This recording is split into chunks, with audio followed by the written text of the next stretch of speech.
ผมตัดสินใจบอกกับเมียที่อยู่กินกันมา20กว่าปีคำเว้าคำนี้มีราคาที่ต้องจ่ายโคตรแพงเลยครับผมบอกกับเมียว่าเฒ่าข้อยขอมีเมียใหม่ได้บ่เมียผมอึ้งไปพักหนึ่ง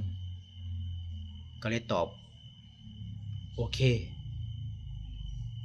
เอาแบบนี้ก็ได้สักพักหนึ่งพี่น้อง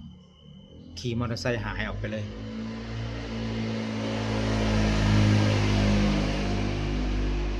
เกือบ2 ชั่วโมงพี่น้องรู้สึกผิดผมก็เลยออกตามหาโทรแล้วก็โทรอีกแต่ก็บ่รับสายเกือบ2 ชั่วโมงพี่น้องสักพักหนึ่งมีสายโทรศัพท์โทรเข้าเป็นเสียงผู้หญิง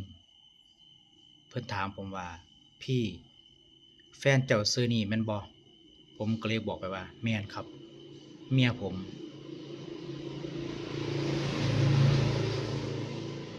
เพิ่นบอกว่าพี่ผมมีแนวจะบอกผมก็เดือดเนื้อร้อนใจนะครับผมก็เลยแบบถามไปว่าเกิดอิหยังขึ้นครับมีหยังบอกผมได้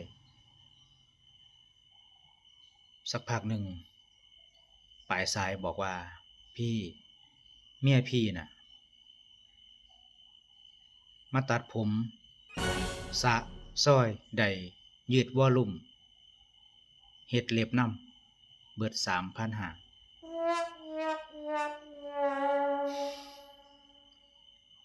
ผมได้เมียใหม่